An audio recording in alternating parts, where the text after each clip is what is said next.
interesting to see how that drive serve and that power matches up against Murray's ability to stay in the rally and then nullify the power and shot making that we've seen in his previous matches.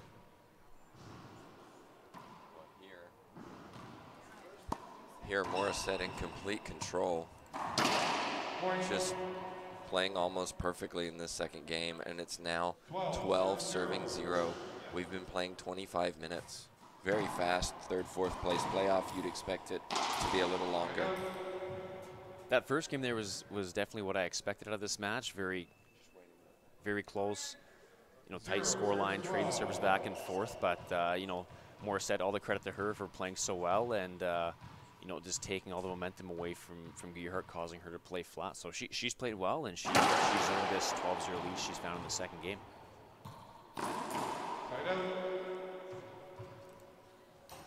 12-0.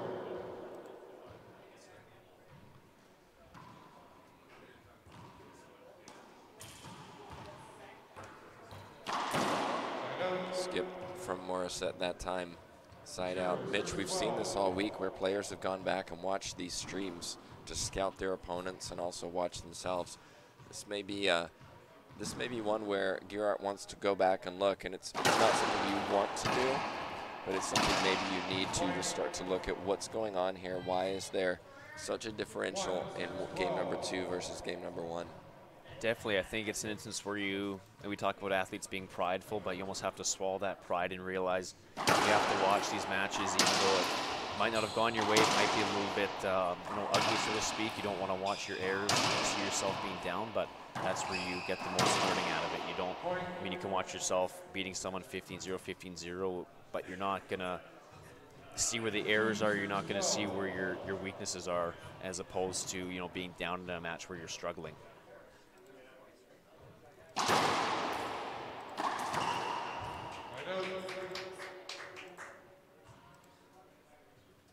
12 serves 2. Geeraert still fighting to stay in this match. This is coming off the back wall.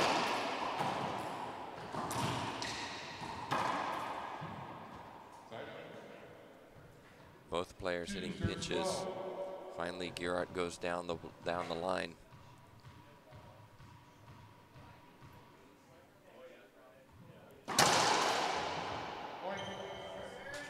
A serve from Aaron. Geeraert, 3 serving 12.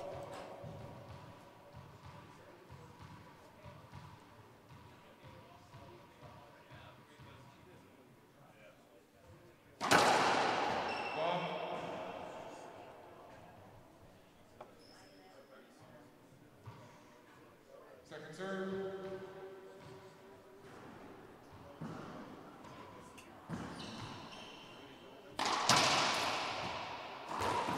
Point. 4 serves 12. We saw this in game 1, players winning a group of points, and it seems to be based on how well their serve is. I was just going to say, it looks like they both found serves that are working. Morissette seems to be using that high backhand lob to Geeraert, which has been really effective, but Geeraert has a fantastic drive serve. She's got a really nice drive Z to the forehand side, so it seems to be, if you can get in the service box, you're going to get those weak returns and run a few points off until you end up getting sided out. From this position, Geeraert hits multiple different serves. She hits to the left, down the line, that jam serve, and also the Z to the right. Keeps Morissette on her toes a little bit. That one was short. High lob to the backhand coming up.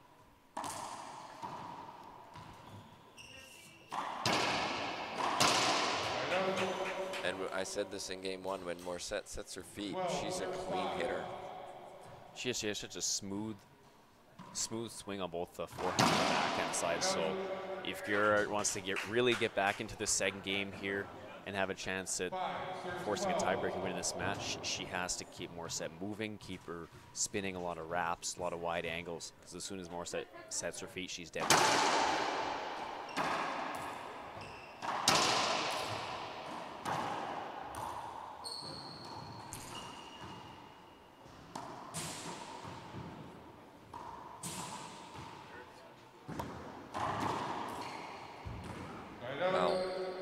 got away with one perhaps. Wasn't a great pinch, but Geeraert was so far forward to cover it that it went behind her.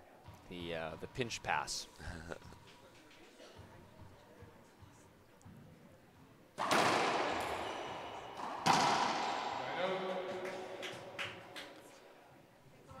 Not going anywhere, Geeraert. She's fighting. That's great to see.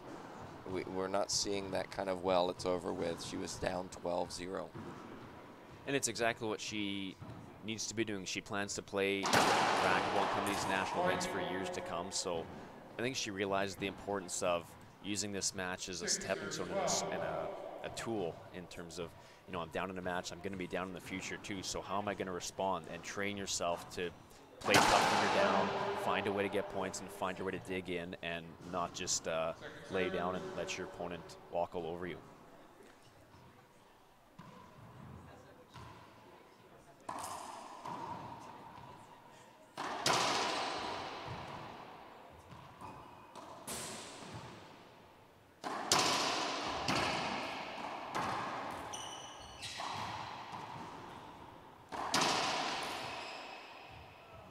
Oh, wow. Groans from around us. The ball just kicks out off the corner glass. Hits Geeraert. She was going to get the opportunity. She was lining it up, and it was just an unfortunate bounce. And just another small mental hurdle to overcome, saying, you know, I'm down. Things haven't really gone my way here, but I just got to get right back in the service box, hit a good return here. I'm serving well, and I've scored the last few points.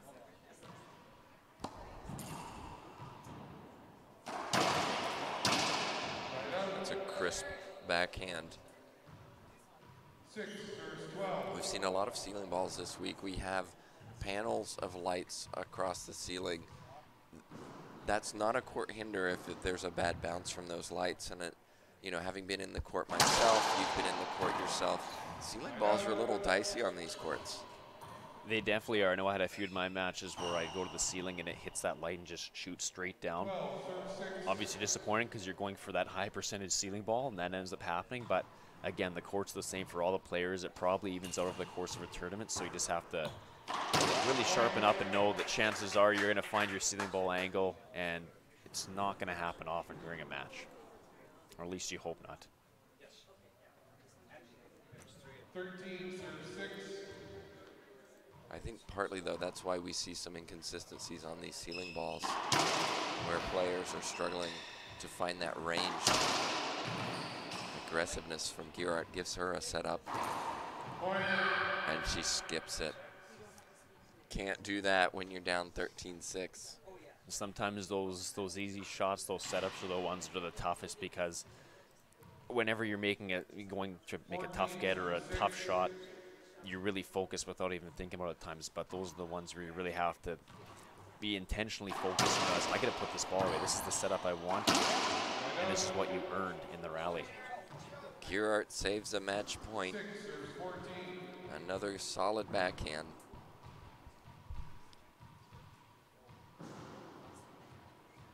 I'd like to see her hit a jam serve to Morissette. Make her move her feet. I think it'd be very effective here. I think, and especially now, she's down a match point now. This is the second one. I want to say she has nothing to lose, but see if it works. And you know, she's gonna be playing Morissette in future events. See if that's a serve that's effective. Make some notes here and bring it back next season or next time you play her. Wet ball called. That'll be a replay. 14-6. Match point number 2.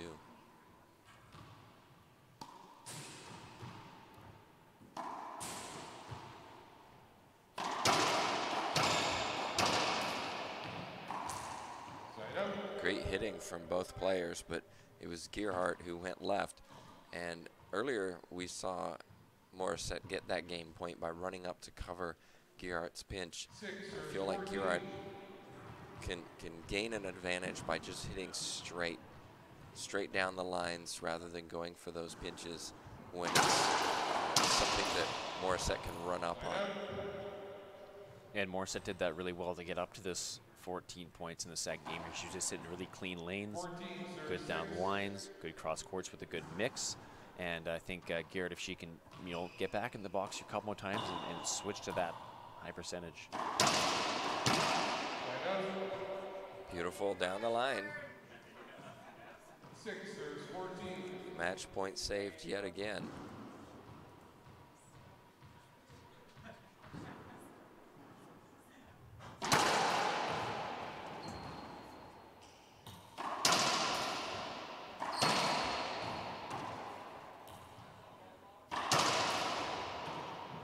Wow, little fist pump. Great hands. Earns a point. A reminder, she was down 12-0. 7 serves 14. And that can be frustrating for Morissette or any player that's up when you just can't close it out and get so many chances and just feel stuck. Definitely starts to shift momentum in opponent's favor, in this case, Geeraert's. Loose serve, Morissette goes cross court. Geeraert too far forward. Match point yet again. Let's see if she can close it out this time. She does with a Geeraert skip. So, Morissette claims third place, which is reflected in her seeding. No, she improves on her seeding, which initially was 5 in this tournament. So a good finish from her. Yes, she lost in the semifinal. It was to the #1 seed, but a good finish for Morissette. Definitely. I mean, it's always great to beat your seed in a tournament, especially when you're playing players of this caliber. And there's no easy matches here at the Nationals, so she, you know, beat Geeraert there in the quarterfinals, which was an upset, so that's a great win for her. Had a tough match against Jen Saunders, but, you know, you're playing a very experienced, very formidable, talented player in Saunders, so there's no shame in losing to her, but I think this win over Geeraert was big for her. It's the first time they played, so I'm sure they'll be talking to their coaches, making some notes, and seeing what's going to work and how they're going to face off against one another, which I'm sure will be quite a bit in years to come. Well, also recognize Geeraert overcame her 6th seed to get to the 4th place finish, and so I think she can take a lot from this tournament, knowing that she outdid what she was supposed to, and, you know, coming back, as you said, can learn a lot from these experiences. We're gonna take a break.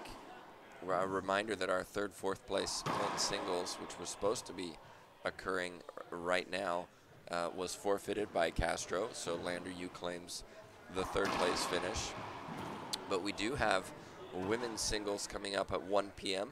at Central Time. That is the #1 seed Saunders against the #2 seed Richardson. And then the men's final, #1 seed Samuel Murray against #2 seed Kobe Awasa.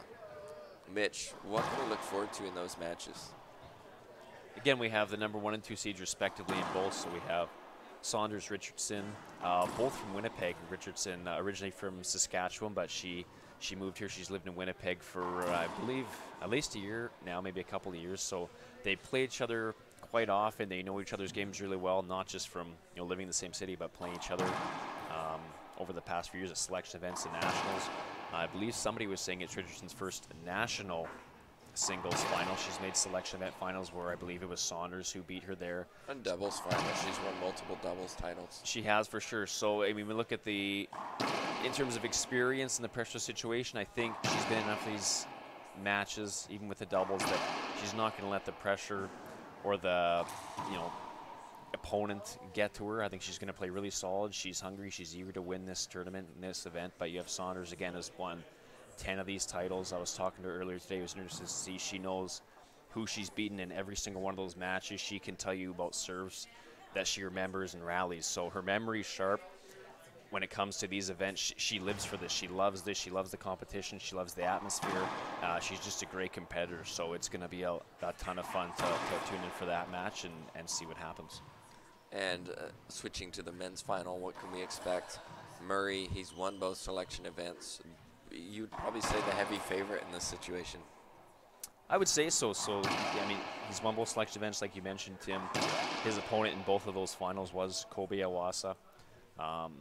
Murray beat him in, I mean, they were fantastic matches, great racquetball, really high quality, but Murray just, that consistency we've seen from him all tournament is what's eventually pushed him through to win those titles. He just plays such smart, high quality percentage racquetball, and it's in a bit of a juxtaposition to Iwasa's heated drive serve, unbelievable shot making. So it's going to be fun to watch them square off, see if Iwas is able to bring the pressure to Murray, cause him to make a few more mistakes than he has before, and see how Murray, you know, brings his game against such a quality player. And if his game plan is going to be the same, where he's going to be making smart passes, low errors, against Iwasa, where he knows he has to be sharp and there's a lot of pressure riding on this moment. He's never won the Nationals before. He's won selection events, but it's always the one title that seems to have eluded him. So I'm sure he's going to have that in the back of his head. But again, all his experience in the Pro Tour this season, playing a lot of events, I think has a strong mental game, and he's going to be tough. So I'm really looking forward to that one as well.